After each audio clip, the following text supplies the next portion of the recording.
Oi, pessoal, tudo bem? Hoje nós vamos trabalhar então com mais um recurso, que é o recurso ordinário.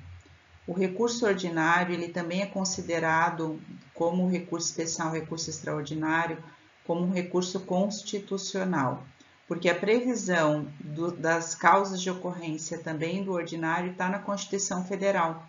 Então, nós vamos, para trabalhar com recurso ordinário, unir o Código de Processo Civil, a Constituição Federal e o regimento interno do STJ ou do STF.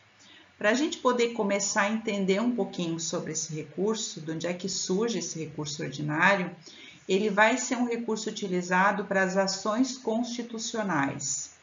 Então, eu não vou usar o recurso ordinário para qualquer tipo de processo. Nós só vamos usar o recurso ordinário quando eu tiver um mandado de segurança, quando eu tiver um habeas data, quando eu tiver um mandado de injunção.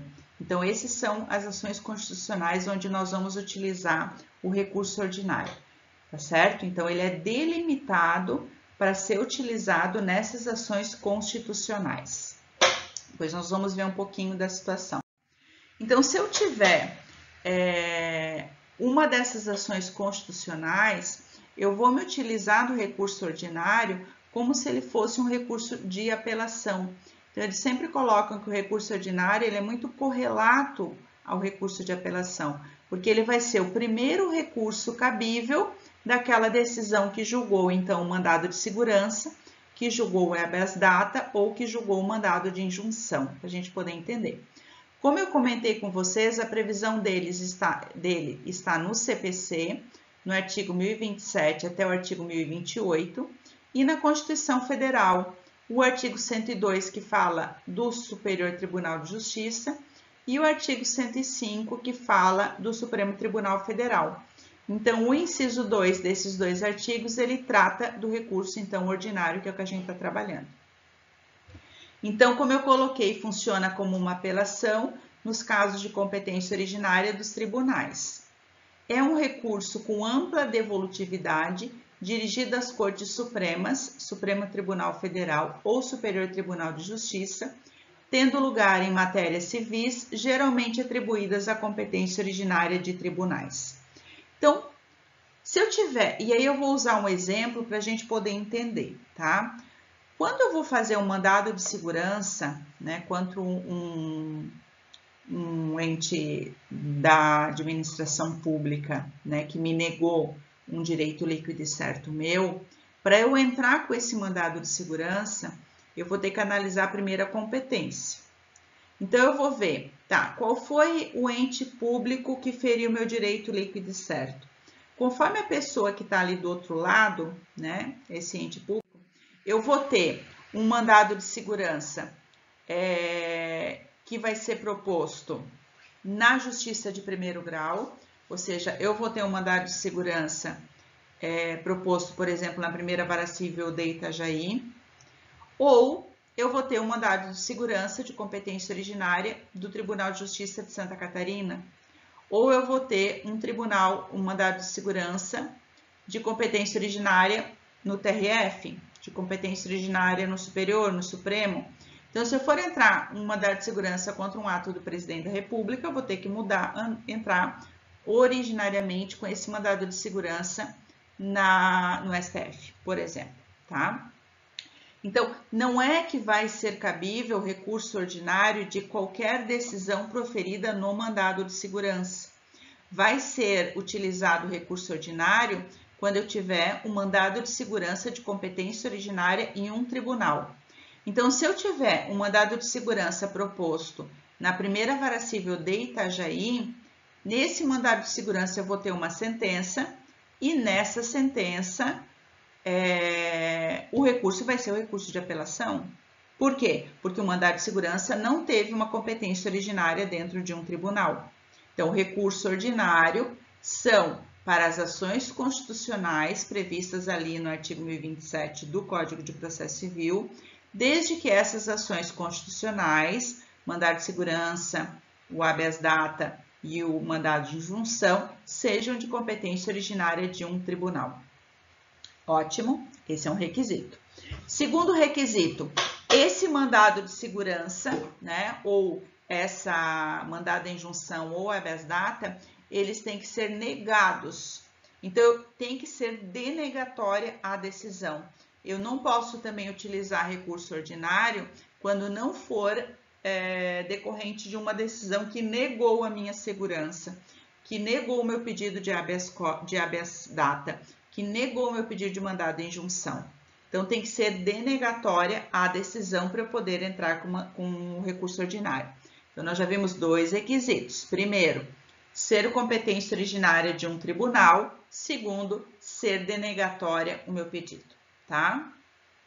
Então, o artigo 102, inciso 2 da Constituição Federal diz o seguinte: compete ao Supremo Tribunal Federal, precipuamente, a guarda da Constituição, cabendo-lhe julgar em recurso ordinário o habeas corpus, o mandado de segurança, o habeas data e o mandado de injunção, decididas em única instância pelos tribunais superiores, se denegatória a decisão. Então, o recurso ordinário, por vezes, ele vai ser julgado pelo Supremo Tribunal Federal e outras vezes ele vai ser julgado pelo Superior Tribunal de Justiça. Quando eu tiver uma competência originária dos tribunais superiores, quem vai julgar esse meu recurso ordinário vai ser o Supremo Tribunal Federal. A interposição dele vai ser no STJ, no STF, e o julgamento dele também no STJ ou no STF. O artigo 105 compete ao Superior Tribunal de Justiça julgar em recurso ordinário os mandados de segurança decididos em única instância pelos tribunais regionais federais ou pelos tribunais de justiça do Distrito Federal e Territórios, quando denegatória a decisão. Então, nesse caso aqui, nós já estamos falando que eu vou ter uma competência originária ou de um tribunal de justiça, do tribunal de estado, do Distrito Federal ou território, né? Ou eu vou ter um tribunal regional federal.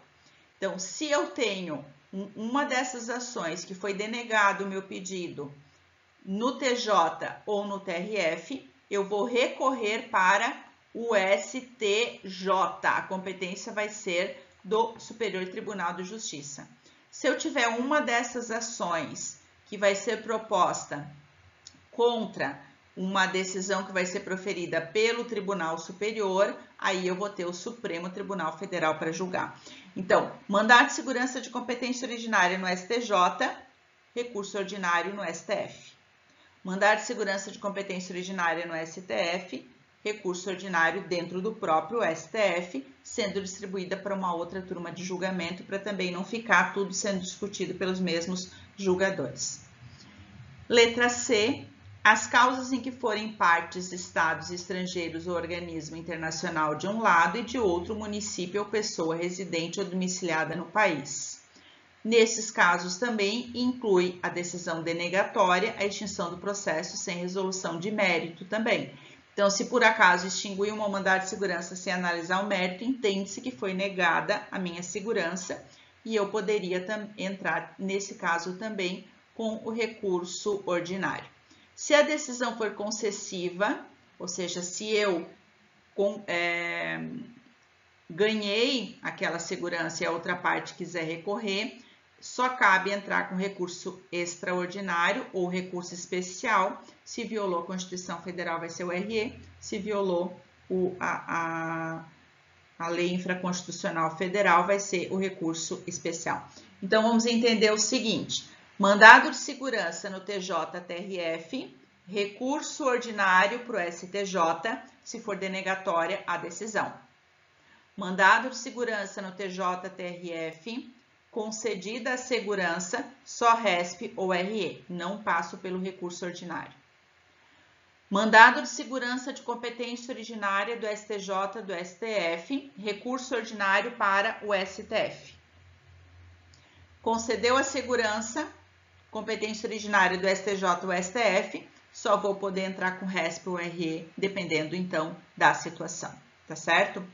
O artigo 1027 do CPC, ele repete isso que está na Constituição Federal.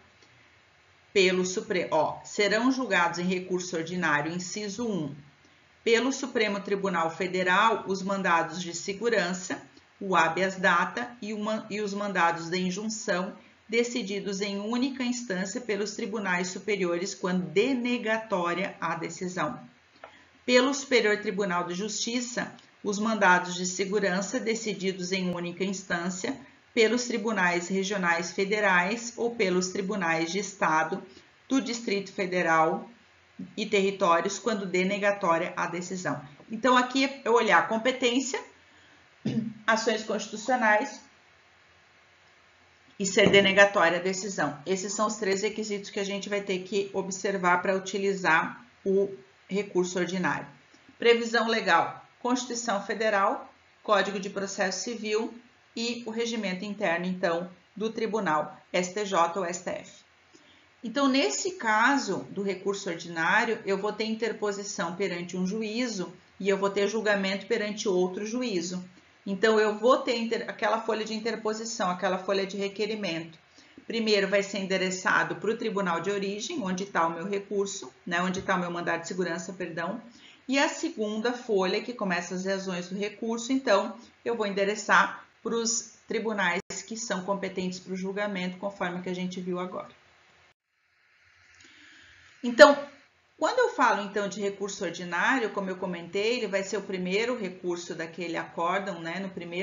A primeira decisão que eu tive dessas ações constitucionais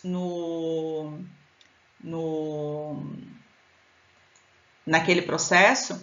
Então, ele é simile ao recurso de apelação. E todas as características do recurso de apelação eu vou poder aplicar também no recurso ordinário. Então, ele passa a ser parecido com aquele recurso de apelação. Se essa característica não tiver aqui no artigo 1027 e 1028 do CPC, eu vou poder usar no recurso ordinário de forma correlata.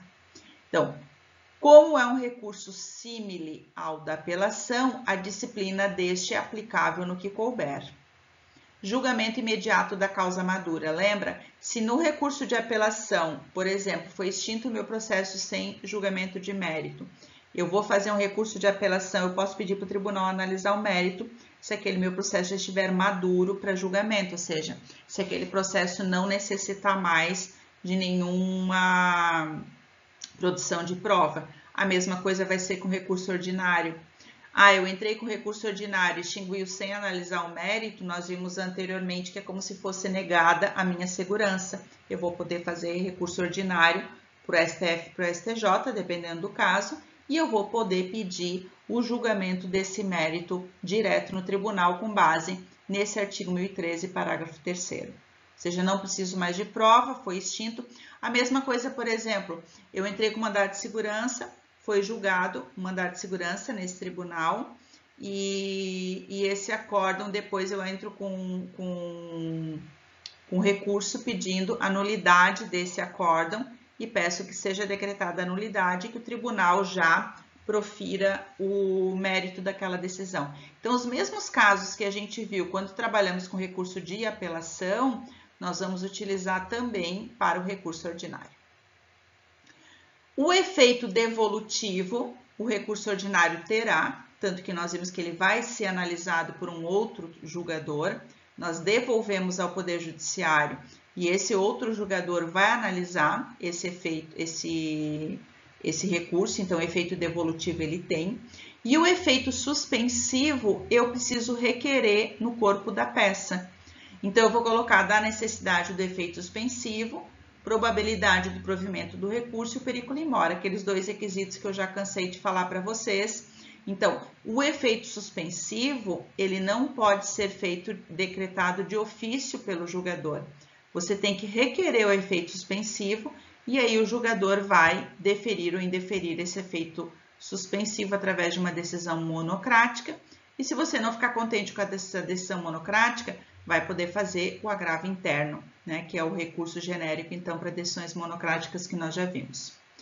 O prazo, ele não tem exceção, então é 15 dias, a gente vai para o prazo comum, O único recurso que o prazo é diferenciado são os embargos de declaração. Então, prazo de 15 dias contados, então, da intimação do acórdão que julgou aquele mandado de segurança, aquele habeas data ou mandado de junção. Lembrando que, como eu estou falando aqui de competência originária de um tribunal, o julgamento desse mandado de segurança de competência originária do tribunal, ele é proferido através de um acórdão, porque os julgamentos nos tribunais são através de órgão colegiado, como nós já vimos também. Então, juízo de interposição, presidente ou vice-presidente do tribunal que proferiu a decisão, que pode ser o TJ ou TRF, como pode ser o STJ ou o STF, e o juízo de julgamento, STJ ou STF, dependendo do seu enquadro lá no 1027, inciso 1, ou no 1027, inciso 2, que seria, se for de julgamento do TJ-TRF, STJ, se for de julgamento do STJ ou STF, STF, com folha de requerimento. Admissibilidade somente no segundo grau, então o tribunal de origem recebe esse recurso e não analisa a admissibilidade no tribunal de origem, equiparando mais uma vez ao recurso de apelação, né? Que no recurso de apelação ele fala que a admissibilidade vai ser feita no juízo de segundo grau, e ali então no artigo 1028, parágrafo 3º, o 1028 ele fala, né, dos requisitos de admissibilidade do recurso ordinário. Ao recurso mencionado no 1027, inciso 2, a linha B, aplica-se quanto aos requisitos de admissibilidade e ao procedimento, as disposições relativas à apelação e o regimento interno do Superior Tribunal de Justiça. E o parágrafo 3º, fim do prazo referido no parágrafo 2º, os autos serão remetidos ao respectivo Tribunal Superior, independentemente de juízo de admissibilidade. Então, a admissibilidade do recurso ordinário, ela vai ser feita ou pelo STJ, quando for competência do julgamento do STJ, ou pelo STF, quando for competência de julgamento no STF, tá? O presidente ou vice-presidente somente encaminha para contrarrazões, que é o que está no parágrafo 2º do 1028. Ele manda contrarrazoar, bota dentro do processo, manda tudo para o tribunal julgador e é o tribunal julgador que vai analisar os requisitos de admissibilidade desse recurso. A complementação, então, no regimento interno do STF ou no regimento interno do STJ. Então, basicamente, gente, era isso. Recurso ordinário, ele é um recurso muito pouco utilizado.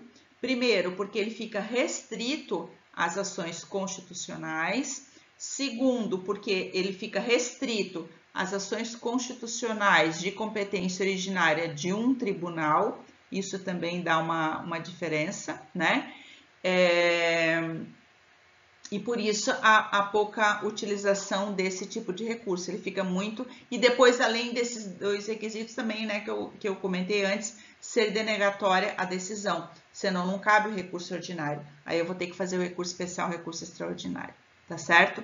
Depois nós vamos para a nossa aula ao vivo e eu tiro as dúvidas de vocês conforme elas vão existindo. Tá certo?